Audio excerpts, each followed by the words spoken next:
Good evening and welcome to our Zoom, actually it's a webinar discussion on behavior and disabilities, student rights. We have a guest today. Her name is Kristina Shiao. Did I say it correctly? You did. Good. And what we're going to do tonight is we're going to have her present on more from the classroom aspect, and it's going to involve how teachers and administrators can assist students, and also it's going to help parents.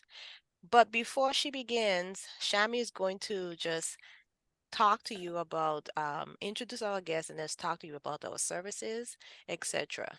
Go ahead, Shami. Great, great. Good day, everyone, and welcome. And we know this is such an important topic, not only in the Virgin Islands, but nationally, when we talk about behaviors and discipline and all sorts of different ways that staff approaches and also parents advocate. So we are just so grateful that we have our guest speaker who is an expert in talking to parents and also to staff about, what can we do to mitigate, to support, to definitely help students again, if it's connected to their disability, make sure they're supported through the IEP process. So one of the things I want to make sure that you know about what we do here at DRCDI, because we are a legal center, but we do lay advocacy as well. And I want to just briefly explain some of our services before we start the presentation in the context, certainly, of parents who need potentially special education advocacy. So in terms of our initial information, we do information and referral. If you might just need a resource, that's something that we can do quickly because we have a lot of resources at our fingertips.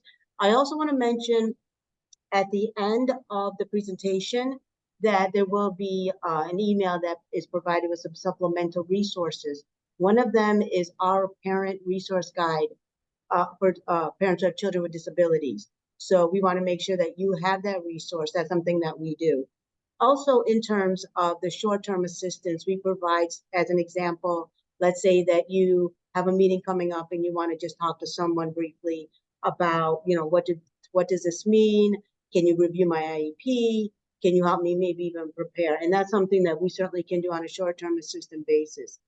Sometimes it gets into a long-term situation where it's a chronic issue. And so we want to make sure that, again, that parents and also staff know that we're a resource when it comes to some legal advocacy where we can help you make sure that you're not only in compliance with the law, but you're really being effective on the best practices that can be part of what should be your child's IEP plan.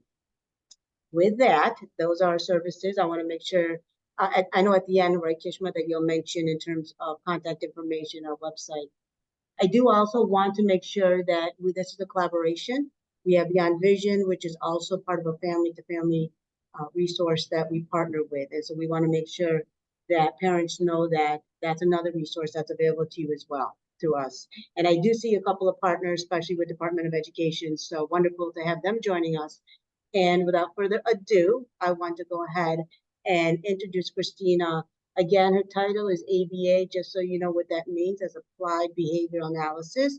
That's typically associated with children with autism. But this presentation will go beyond that. This presentation will talk about different behavioral supports, break down some of the terms that parents may be not sure of when it's related to behavior. And I think most importantly is what does that carry over when you have a child with an IEP and behavioral supports? What does that mean in the classroom? What does that mean at home? So without further ado, Kristina, please take it away. And thank you so much for joining, especially on a Friday night. I think it's Christmas downtown.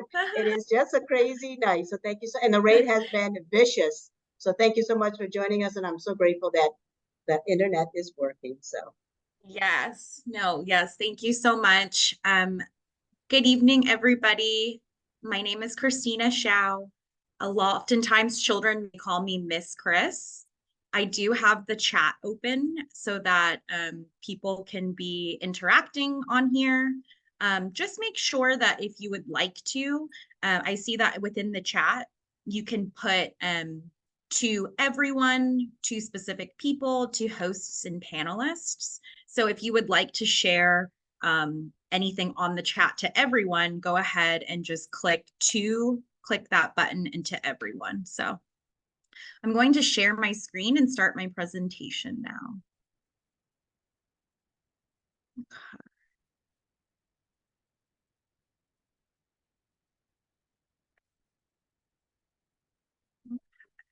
Everyone can see this okay? I hope so.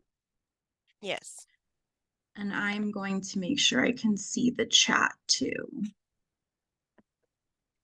One moment. This is my first time doing a virtual presentation and training, so I'm going to want lots of interaction with everybody through the chat. So I'm trying to make sure that I can see the chat while I have this open. So one moment.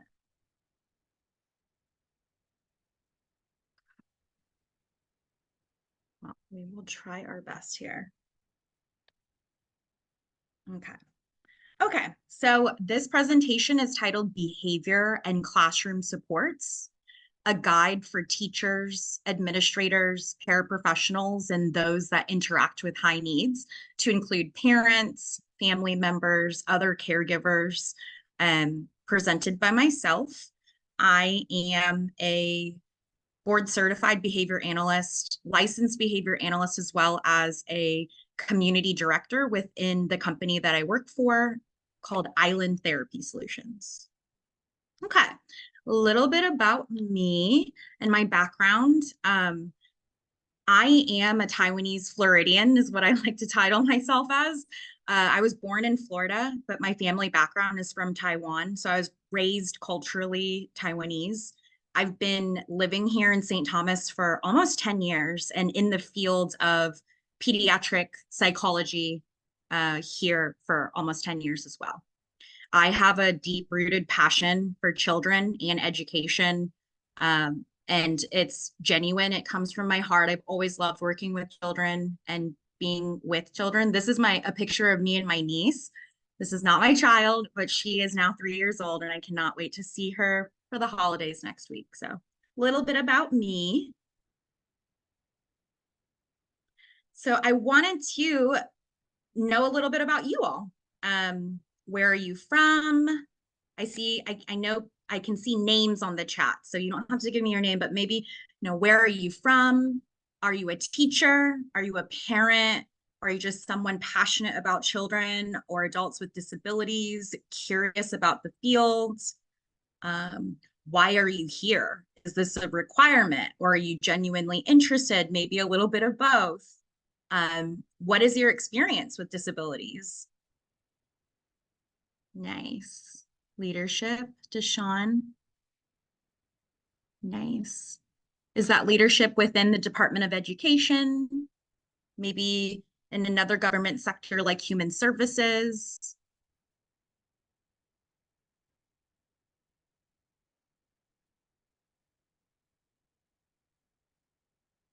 Okay, nice.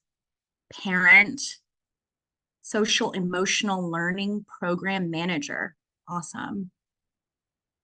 A parent and have a child and other family members with ADHD. Great.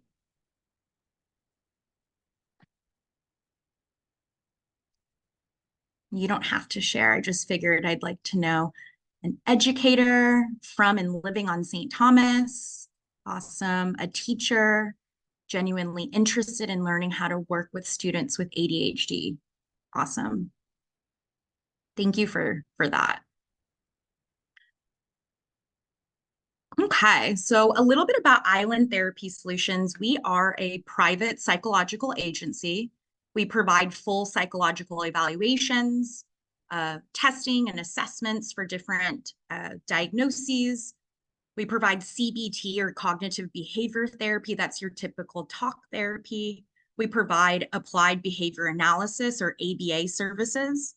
Within our ABA program, we have our Little Sea Stars early intervention program. So that's our 2 to 5 year olds. We have our community program, which I'm the director of. So I oversee any students that are seen in schools, preschools, daycares, and I provide a lot of education to the community. We also have our strategic transition enrichment program, or our STEP program. So that's our adult program. We also provide occupational therapy, speech therapy, other related therapies, vocational trainings, and more. So that is Island Therapy Solutions. Here on St. Thomas, our office is located in Yacht Haven Grand. It's near the new Liberty store, and I'll provide some of that information later. A little bit about ABA specifically, and kind of what my experience has been mainly is within autism spectrum disorders. According to the DSM-5, autism spectrum disorder is characterized by deficits or issues with social interaction and communication, and sometimes that has some challenging behaviors as well. There's severity levels or ratings within that, 1 to 3, moving from requiring some support, substantial support, and very substantial support. Within autism spectrum disorder, we see a lot of different diagnoses and challenges within that. So you can kind of see that with this visual right here. So I heard that people were mentioning ADHD. ADHD is often within the umbrella of autism. Oftentimes my students might have dual diagnoses with autism with ADHD, anxiety, auditory processing disorder, depression, developmental coordination disorder, gifted, OCD, obsession, OCD, ODD, sensory integration disorders, specific learning disabilities, and Tourette's. So those are all within, oftentimes, comorbidly existing within autism. The prevalence. So this is I recently looked this up. The CDC is indicating that 1 in 36 children are being diagnosed with autism. Autism spectrum disorder is reported to occur in all racial, ethnic, and socioeconomic groups, 4 times more common among boys than girls. And treatment is ABA is the gold standard treatment for autism, speech and language interventions, occupational therapy. What is gifted? Great question. I love that question. So sometimes when we do assessments, we see that there may be what we might call splinter skills. So a child might be super into numbers and very much so gifted in math and really has that strength in numbers. And they're starting to do long division at 7 years old. And that's a skill that they have really high levels at. And then maybe with other skills, they might not be as gifted. So gifted in certain areas. So within the classroom or within your own experiences, what have been your experiences with students or people or children on the spectrum? So I have the chat open if y'all want to respond on there.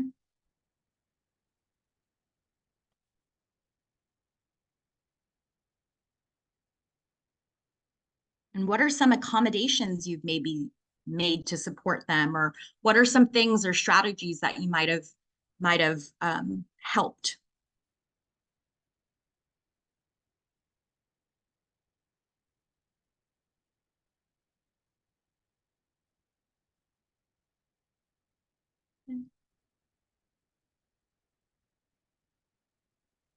I'm not getting too many answers on this one. That's okay.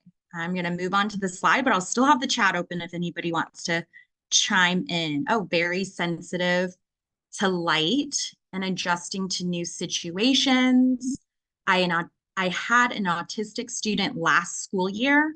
He was never diagnosed, but I saw the signs. Yeah. Okay. So with ABA specifically, and this is what I received my master's in, ABA focuses on the implementation of the basic principles of behavior and learning to socially significant behaviors to bring about meaningful and positive life outcomes. We apply science to teach new behaviors or skills, to increase or decrease behaviors, and or to improve the quality of the behavior. Progress is measured through data collection. I love this quote. If they can't learn the way we teach the way they learn. See, Shari said he did not make eye contact with anyone he spoke with and was resistant to group work and socialization. Deshawn stating nonverbal, limited eye contact, spinning in circles. Yep. So definitely within the diagnosis of autism, having those communication deficits, social deficits. Awesome. Okay. So you might have a challenging student. You have a challenging child. You're struggling. You're struggling with something going on. What do we do? And getting into some nitty gritty of behavior management now. We are going to observe the behaviors and assess those behaviors. We're going to identify the functions of behaviors and talk about those four main functions. We're going to try to provide alternatives to the behaviors, and we're going to understand antecedent and consequent strategies. And this presentation I will send in a PDF version that you all will be able to access if you want to kind of dive deeper into some of these terms on these slides. Okay, behavior defined. So behavior is defined as the activity of living organisms. Human behavior includes everything that people do. It is what we do. So we experience the world through touch, sight, hearing, smell, and taste. That's objectively how we experience the world and interact with our environment. So I wanted to provide a little exercise. This picture right here to the right is seemingly a little girl, and she is crying. So an exercise of understanding behavior and kind of looking at behavior could be the child is sad. You might want to look at the picture and think, oh, she's sad. But to objectively define the behaviors of what we're seeing, you might want to say the child has tears in her eyes and they're coming out. She was rubbing her eyes and repeatedly saying, I don't want to be here. So that is a little bit more of objectively defining the behaviors that we're looking at rather than making potential assumptions based on the behavior. I hope that makes sense. The question that I have come up is, what challenging behaviors have you observed with children or adults with disabilities? Challenging behaviors, challenging behaviors you might see at home, in your classroom, through these different programs that you might have interacted with. So I'm looking at that chat. Challenging behaviors.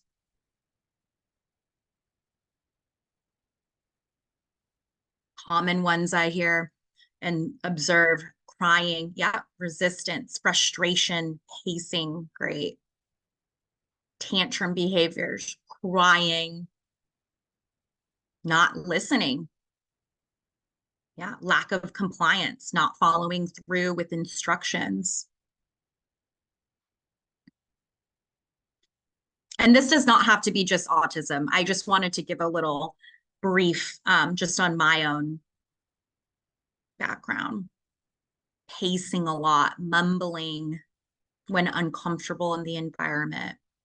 Great. Okay. So we're kind of getting into some nitty gritty of behavior. So we as behavior analysts call this the ABCs of behavior. The A is the antecedent. So how do we analyze behavior? We are looking at these three things at first. We are analyzing the child, the student, the adult. We are looking at the A, the antecedent. What happened before the behavior? What are the events? What are the actions, the environment, or the circumstances that occurred before a behavior? We are looking at the behavior itself. So we just defined what the behavior is. And then we're looking at the C, the consequence. What happened after the behavior? What was the action? What was the responses of others? What was the environment? Child goes under the table and lays on the floor, right?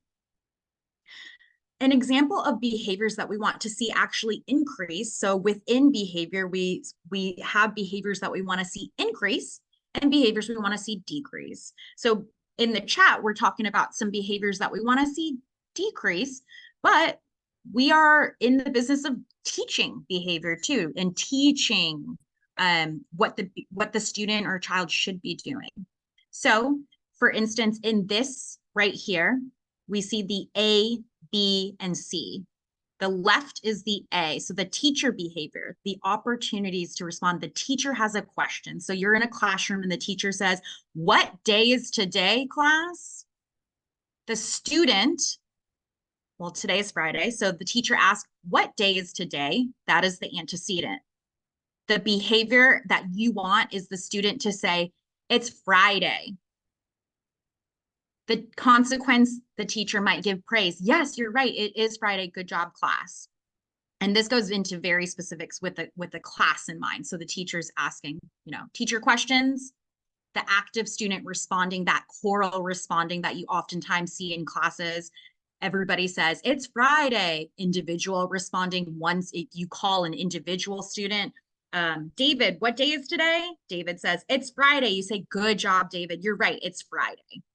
Mixed responding, unison responding, giving a thumbs up or a thumbs down. "Is today Friday, children?" Give a thumbs up if you think today's Friday, or thumbs down. Response cards, pre-printed cards. And then oftentimes that consequence to the things that we want to see increase is that praise, whether it's general, "Good job, class. That was great. Everybody knows what Friday is," or behavior specific. "I liked the way everybody responded and said it was Friday," or error correction if they got that specific answer wrong. So this is a lot of the science of learning.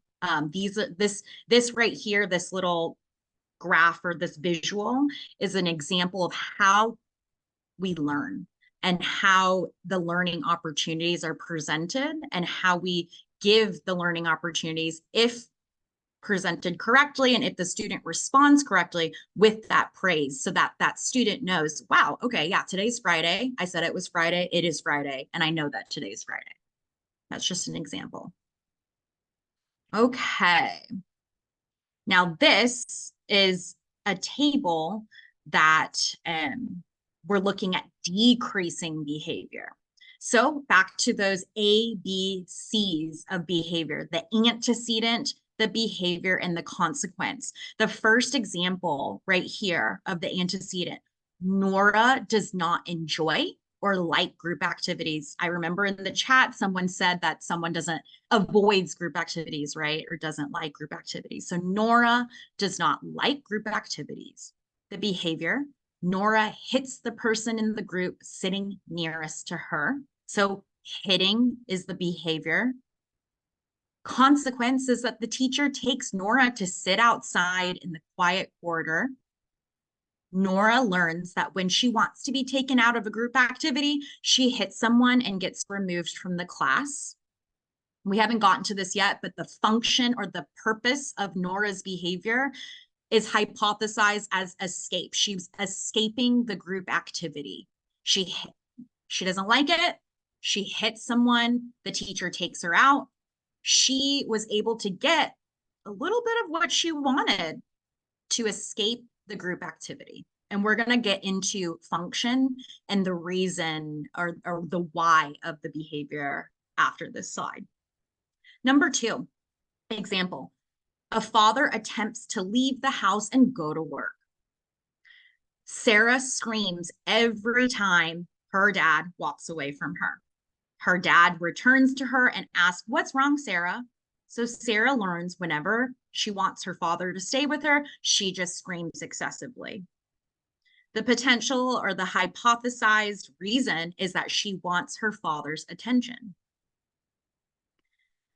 Third example, Khalid's preferred toy is played by his brother. So his brother is playing with his favorite toy.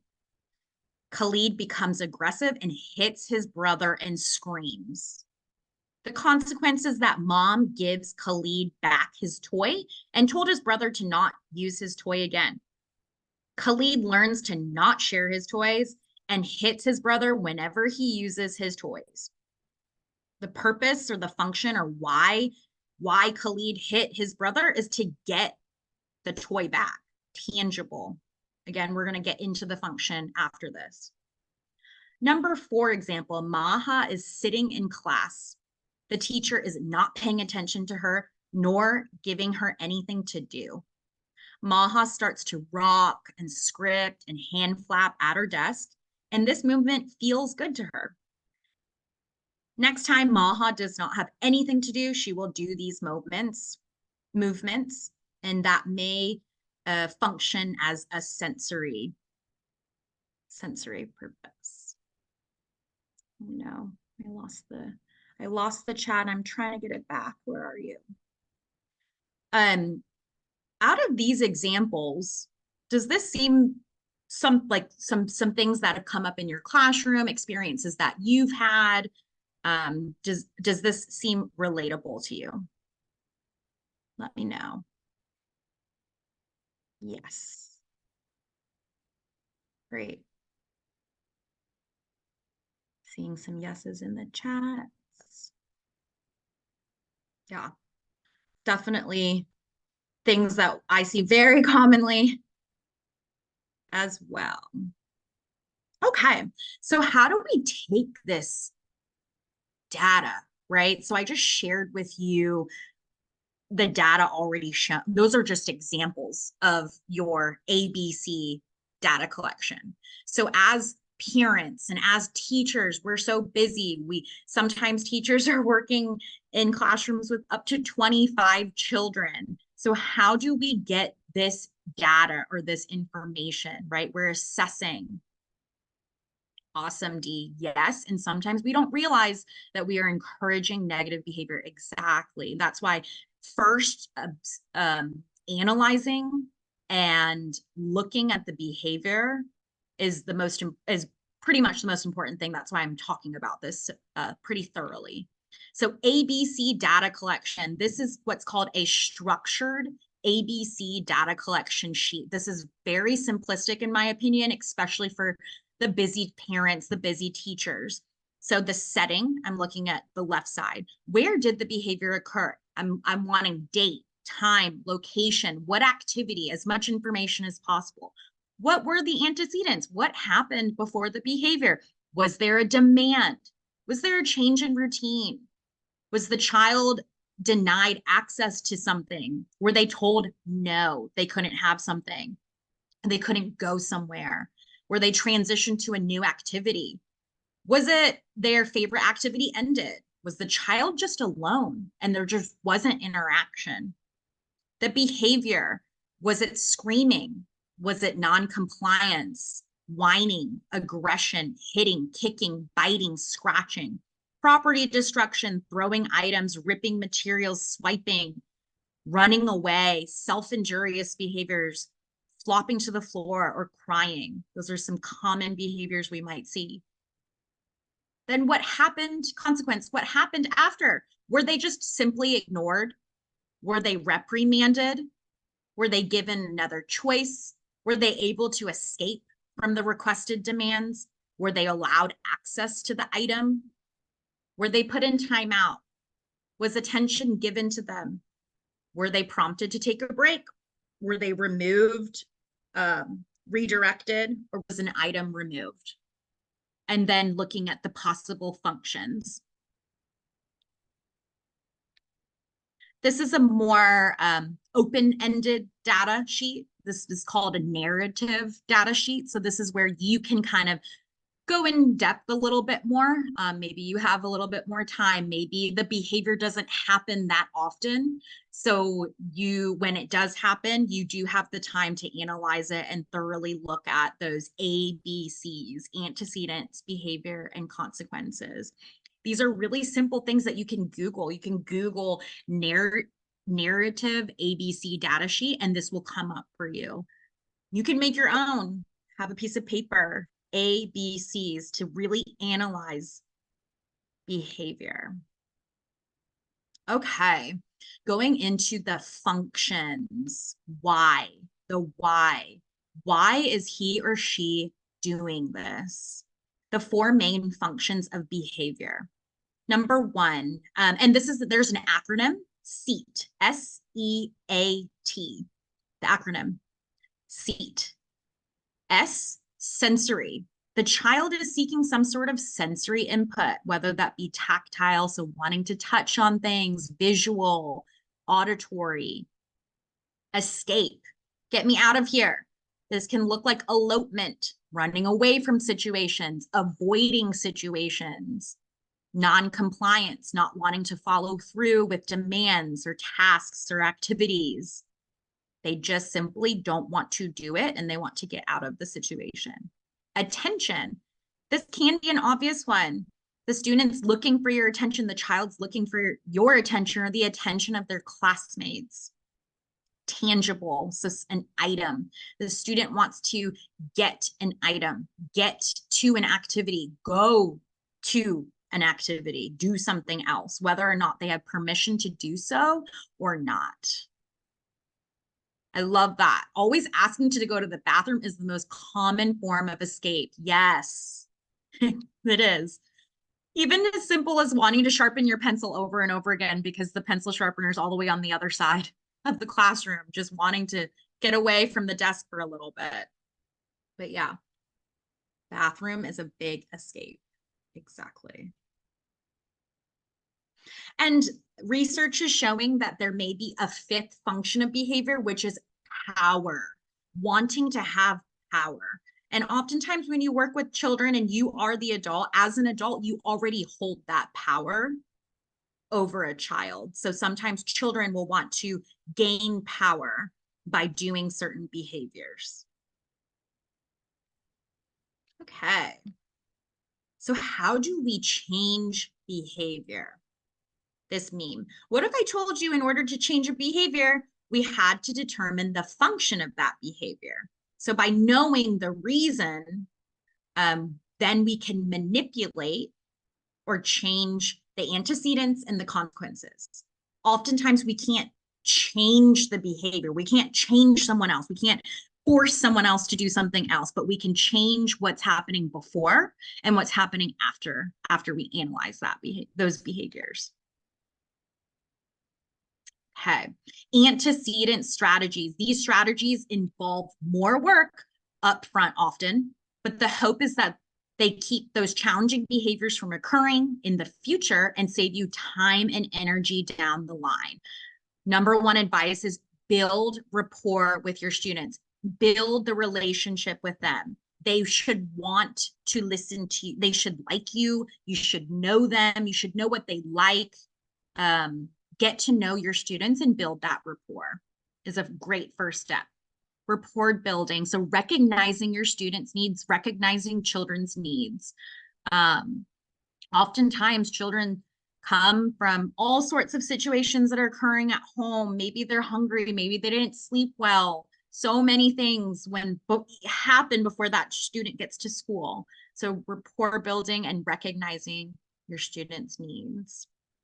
I love this visual on the left, just really simple check-ins.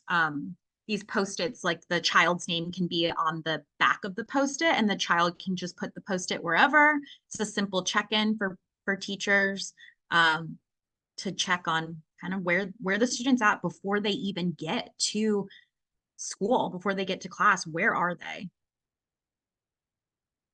Okay, so antecedent strategies to prevent behaviors, classroom supports, structure oftentimes works best for children and for adults too. Establish those classroom rules and routines, display these visually and try to stick with them as much as possible. I know we're not perfect, but if you're able to stick with that schedule, if you're able to stick with those rules, think about those rule cards, visual schedules, keep to a schedule so it can be predictable. We as adults like some level of predictability. Some of these visuals over here you might have already in your classroom. Do any of you as teachers have these types of visuals in your classrooms, or would you like them? Do you have these rules up?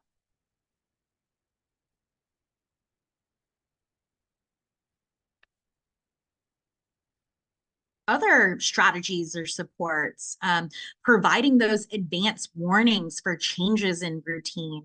We're going to have a fire drill tomorrow. Let's talk about the fire drill. The fire drill is happening tomorrow. That's something that's different. What's a fire drill? Let's talk about it. What is it going to sound like? Where are we going to need to go? You know, giving those advanced warnings. Consider using timers and other supports to help with different transitions, especially transitions from preferred activities and tasks to less preferred activities and tasks. Again, you'll know what's preferred and non-preferred when you know the student and you know the child. So 2 more minutes, and then we're going to take out our work folders. Providing firm, neutral, and specific directions. So you want to say, sit down and put your hands in your lap instead of everybody over here is talking too much and I can't hear myself and it's just too crazy. I need everybody to sit down. No, try to be as neutral and specific as possible. You want to tell students what you want them to do versus what they're doing. So for example, instead of saying, stop, don't do that, stop running, give them what they should be doing, tell them what they should be doing. So an example of this is stop running. Instead of saying stop running, you can say use your walking feet, because we're teaching children what they should be doing. So these are great examples. I know these are a little bit elementary. Oftentimes the children that I work with in schools are more on the elementary side, but keeping your hands and feet to yourself instead of saying stop hitting. Listen the first time. Look with your eyes. Listen to the teacher.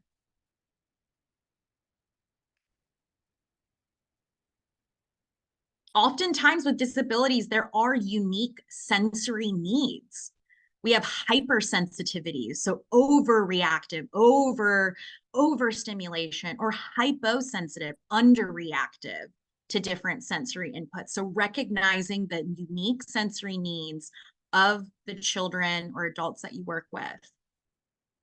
Building movement breaks into their day. Oftentimes I see children sitting for such long periods of time. Consider adding those movement breaks. Yes, exactly, Dee. We need to do this with our adult partners as well. Everything that I'm discussing is related to human behavior. So this should be relevant to absolutely everybody and everything in your life. You can use behavior analysis for just about anything and teaching any skill.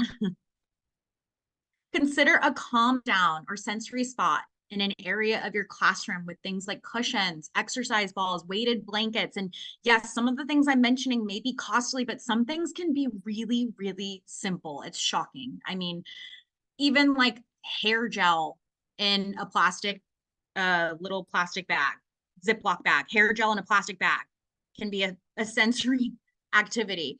Maybe it's a water bottle with some oil and water and food coloring. I mean, there's things that you can, there's all sorts of things. Even something like I'm looking at this random office sign, and I don't even know if you can see me right now, but there's these like smelly water beads in here. Like this could be something. And I love to consider things like your finances too. I mean, it doesn't have to be expensive or like difficult to get. What types of sensory items do you currently have that you might keep even for yourself or for the children that you work with? What types of sensory items might you have? I know things that I see are Play-Doh. Slime has been so popular recently. These fidget toys have been popular, as you can see here. Sensory activities, sensory items. Lots of my kids like water play, water beads. Those are hot ones. Slinky, awesome, exactly. Different toys that light up. Going back to the senses, sensory senses, things that smell. Maybe they like the smell of certain things. Visuals. What types of sensory items do you think you could add to your classroom. Stress ball. Yeah. I love thinking about all of these types of things as they relate to ourselves. Love that. I mean, even something for me, like I hate it when my lips are chapped. And so, you know, I'm hypersensitive to the fact that my lips are chapped. I need some sort of lip treatment typically near me. I don't like it when I'm thirsty, so I have water near me. So I'm hypersensitive to my thirst. I'm hypersensitive to my chapped lips. So, you know, having water near me, having those lip treatments near me help me to calm down and to stabilize. Think about yourself. Okay, these are different examples of visuals that we might utilize. Behavior checklist. I think even just having a little whiteboard, you could do this so quickly. What's the expectations? Did you meet it? How did it go? Smiley face, meh, kind of like blank face or sad face. I have a student like that. She's always putting Vaseline and lip gloss on her lips. I never looked at the behavior like that. I just thought it was a vanity thing. Right. So it could very much so be a sensory thing for her. She really can't stand the fact that her lips are chapped, and that could be really bothersome.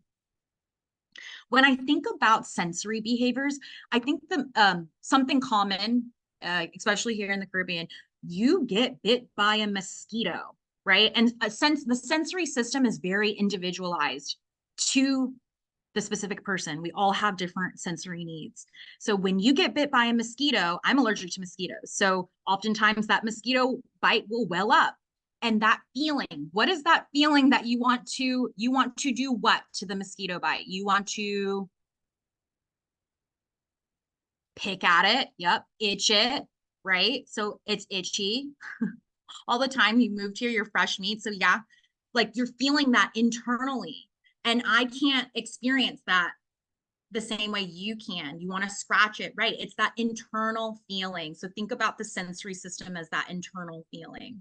Especially with children and adults with disabilities, you might not understand why they're screaming, why they're flapping, why they're jumping, why they look at the lights a certain way. It's their own internal processing is different than ours. Okay, other visuals. When I am upset, I can. These are ways of coping strategies, teaching coping strategies. Use my words to say why I'm upset. Take 5 deep breaths. Count to 10 slowly. Close my eyes for 30 seconds. Ask to listen to music. So you can teach these coping strategies to your children, to your learners, so that they've learned the coping strategy, so they're able to de-escalate when they're feeling a little bit escalated. Okay, so the behavior happened. It was intense. What now? What now? You're a parent, you're a teacher, this super intense tantrum, the child's hiding underneath the desk. I saw that as an example. Avoid becoming emotionally involved. Control your own emotions at all times as an adult, as the adult in the situation. Avoid engaging in power struggles. Is there an alternative way of completing the task for the child? The child doesn't want to do it. Is there another way that we can make this more fun? Can they do it after lunch? Can we be more flexible with that? If you can offer a choice, do it. Try to be flexible. Avoid becoming rigid in your processes. That's super important with people with disabilities. They're coming with all sorts of things going on. Avoid raising your voice, cussing, making threats, or giving ultimatums or too high of demands. Meet the student, meet the child where they are. Do not attempt to intimidate a hostile person. Don't make a spectacle or embarrass them in front of their peers. An escalated adult, I love, love, love this. Someone said this to me years ago, and certain things just loop in my brain. An escalated adult cannot de-escalate a child. Love that.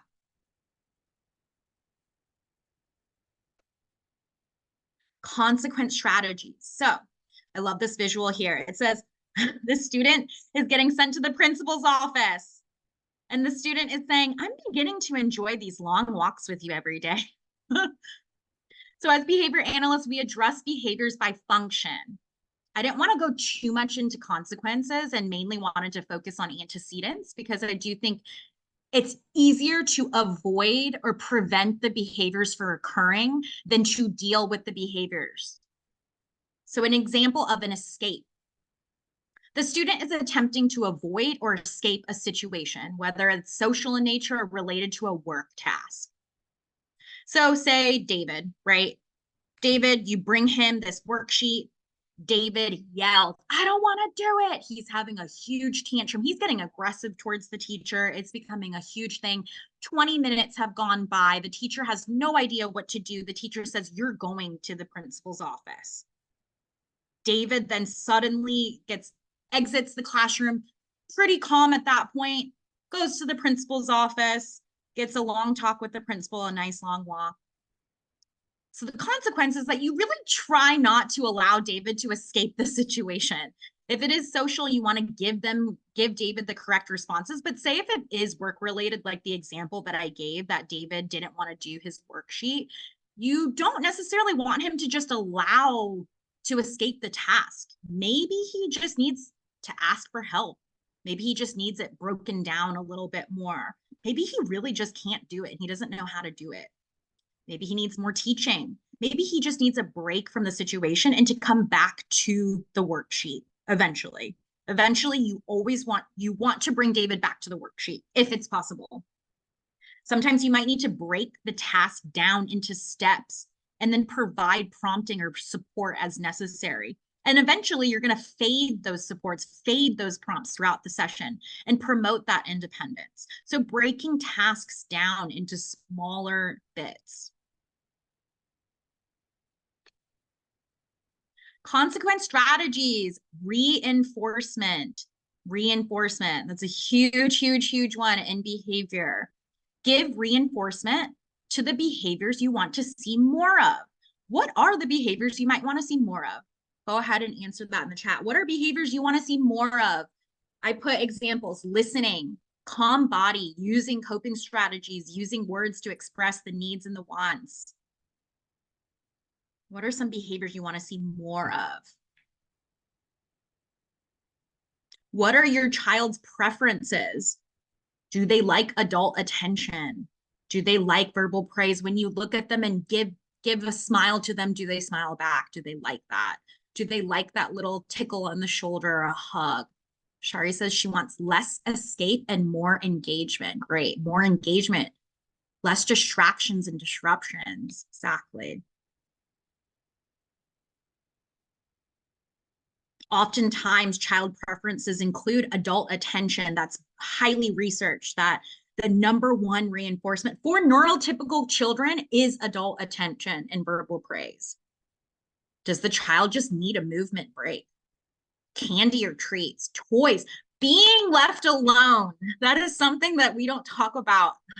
Some children just want to simply be and not have the demands of adults placed on them constantly. These are images of reinforcers for me, and something to think about is that as we are all individuals, we all like different things. I like sushi.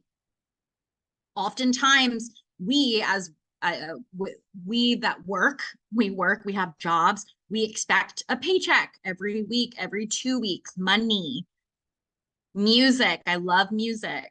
So the things that are my preferences might not be your preferences. The things that one child likes might not be what the other child likes. Recognize that.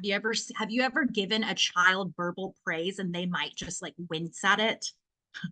You're like, wow, James, that was so good. I'm so proud of you. And they just wince and then they wither because they don't want that. They don't want the adult attention. Recognize that. Okay, so some closing remarks. Try to be consistent. Whatever strategies, antecedent and consequence, try to be consistent across all environments and people. I love the concept of knowing better, doing better. Now that you might know a little bit more about behavior, we can treat it a little bit better. None of us are perfect and we can only try our best.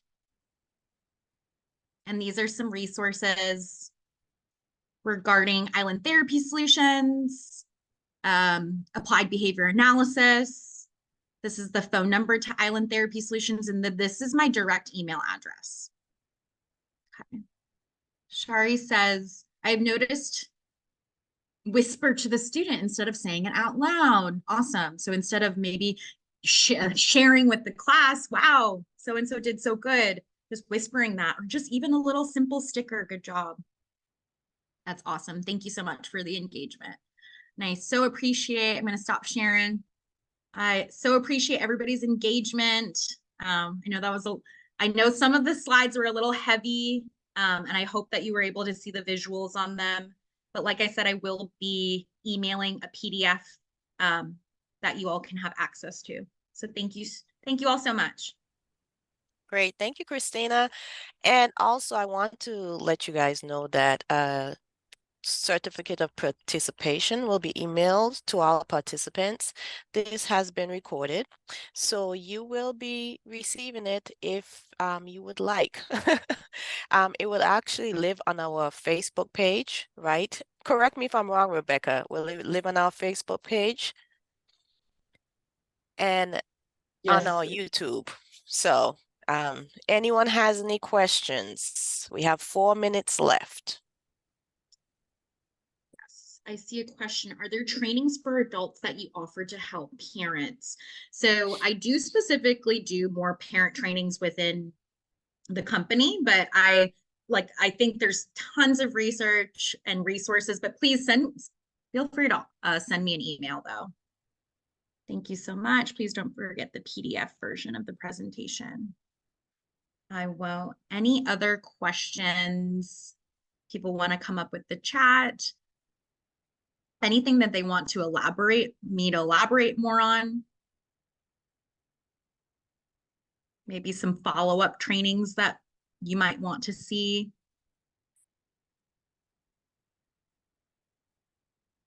Within the presentation, there might have been some kind of more behavioral jargon, like the word reinforcement. That is something that is highly evidence-based and research, and you could do tons of research on just reinforcement and understanding what reinforcement is. YouTube, Facebook groups, Google, any of that's just going to be great. If you're looking through the presentations, you're just like, hey, antecedent strategies or sensory behaviors, access to tangible, what does that mean? So feel free to kind of look up any of those types of terms like that. Can you elaborate on how to just get a child started on a routine, like for their homework instead of avoidance? Okay, that's a great one. So say if I have a family and I'm working with them and the after school routine, right? If we're talking about doing homework, the child's at school all day, they get done with school at 3 o'clock, the child picks them up, they're in a grumpy mood, they're on the couch, they don't want to get up, they don't want to do their homework. How would we get them on a routine?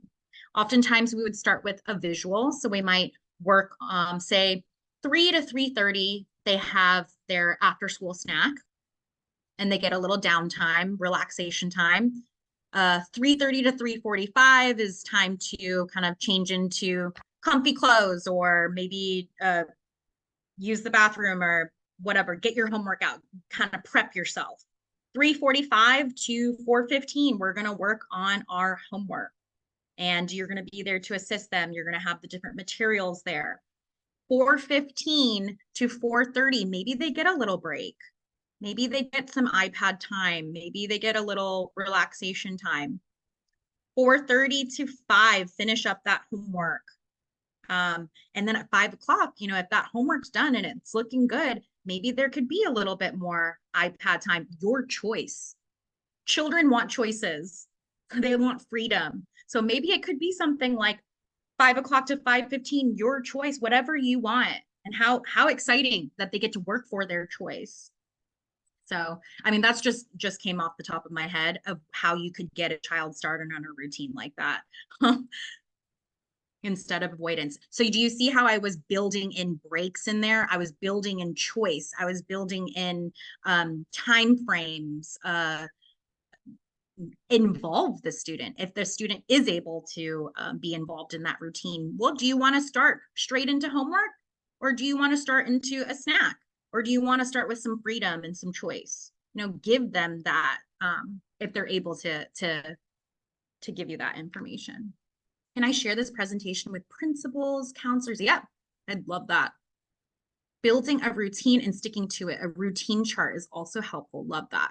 Great suggestions. Yes, visuals, breaks, choices. Thanks so much. You did a wonderful job. Thank you, Dee. Yeah, visuals and breaks, choices, lots of that.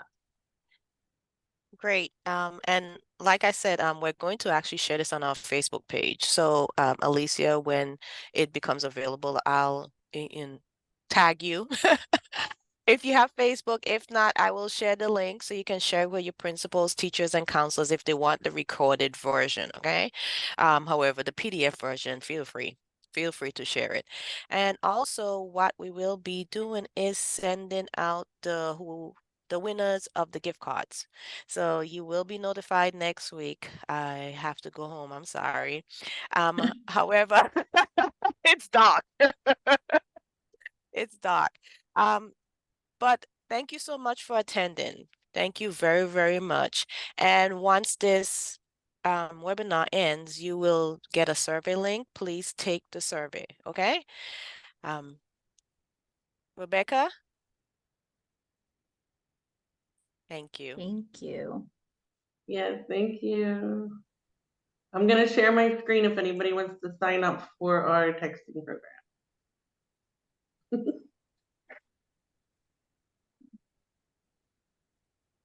Nice.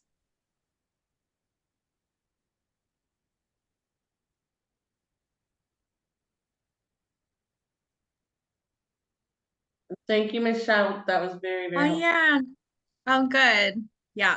I love doing presentations and training. So I was super happy when Shane sent this along. My first virtual one though.